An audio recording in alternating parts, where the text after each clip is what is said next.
Sudah bahagia hari ini? Atau hidup masih terasa ruwet, berat, sumpek, sakit-sakitan, gak punya uang, dan kawan-kawan?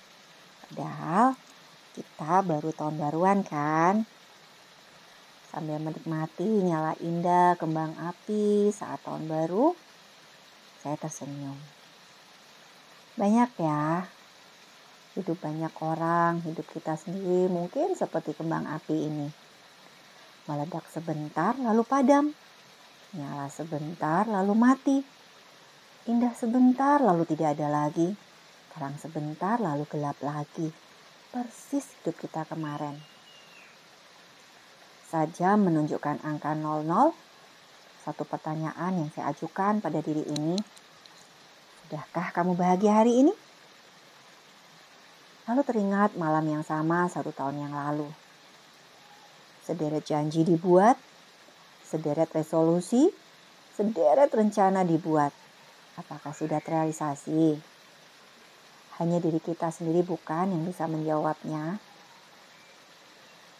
Saat sudah, kita mungkin tersenyum.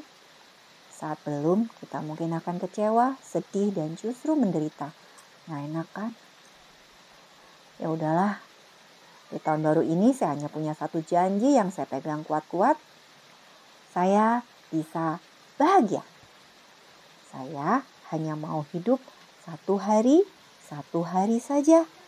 Hidup di now saja. Berencana hanya membuat kita menderita untuk mencapainya, dan lebih menderita saat tidak mencapainya. Hidup di masa depan hanya membuat kita cemas dan insecure saja. Saya boleh hidup di masa depan hanya untuk bermimpi yang membuat saya bahagia. Dan seperti hakikat mimpi, saat bangun, hidup di now lagi dengan energi bahagia tadi dan bergerak memulai mimpi tadi. Kapan tercapainya?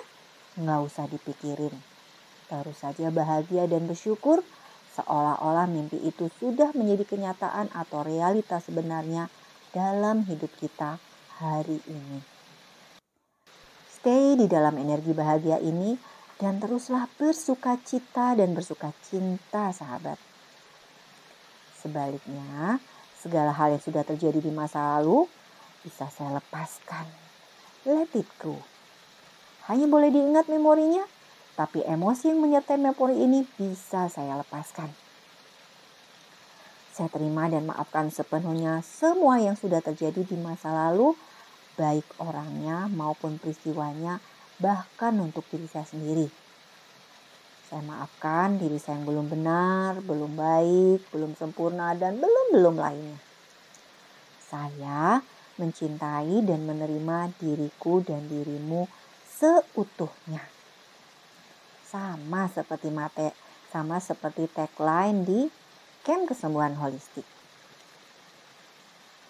Kemudian saya teringat percakapan Tuhan dengan Nabi Adam. Untuk apa aku di sini Tuhan, di surga? Allah menjawab, diamlah kamu di sini di surgaku sama istrimu dan makanlah semua makanan yang aku sediakan di sini yang baik-baik. Ini ada loh di surat Al-Baqarah 35. Keren gak sih sebenarnya Tuhan ini? Dia menciptakan Adam dan kita keturunannya ini hanya untuk satu tujuan. Membuat diri kita bahagia dan membuat Tuhan sendiri bahagia udah menciptakan kita. Sekarang cek dong, kita udah bahagia belum hari ini? Kalau belum berarti melenceng dong dari rencana Tuhan ketika menciptakan kita. Kira-kira kenapa bisa begitu ya sahabat? Apakah Tuhan yang salah atau kitanya? Tentu kita dong. Terus di ayat selanjutnya Al-Baqarah ini, Tuhan suruh manusia turun ke bumi gara-gara melanggar perintahnya. Udah, kamu turun ke bumi, ikuti petunjukku.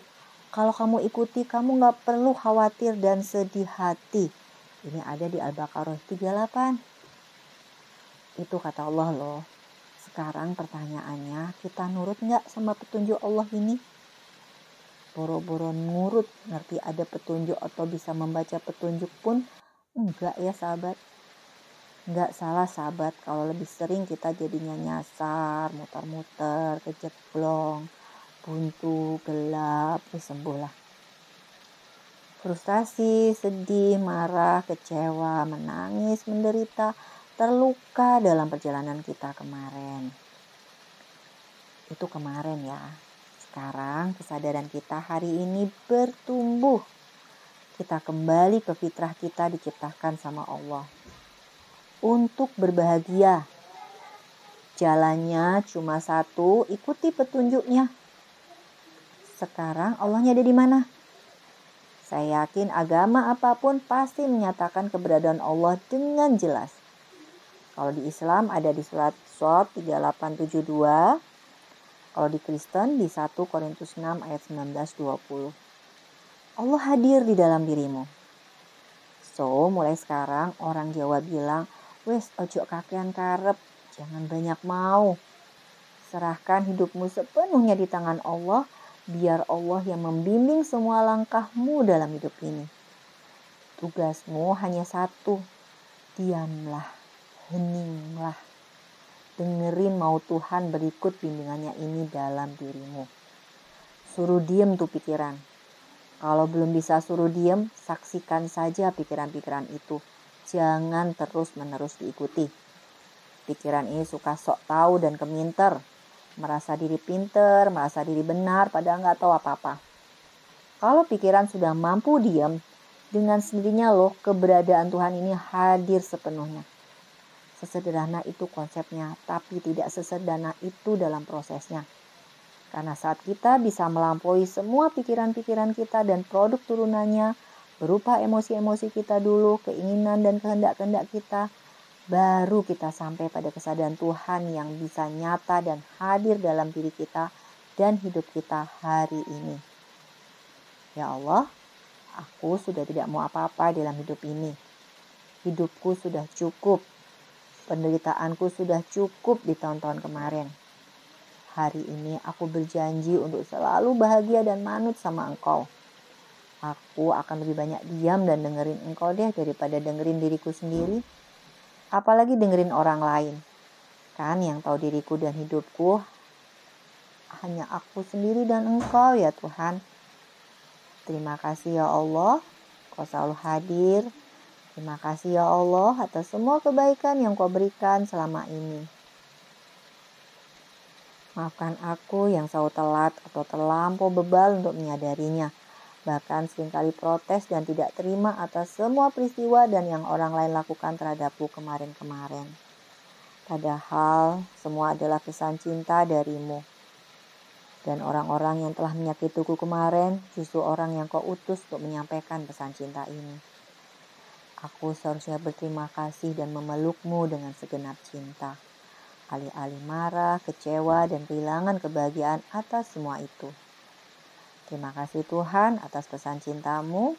Terima kasih Tuhan atas orang-orang yang Engkau kirim sebagai pembawa pesan cinta ini. Sekarang hidupku asik dan baik-baik saja bersamamu. Selamat tahun baru buat kita semua. Salam sayang selalu, Sinta.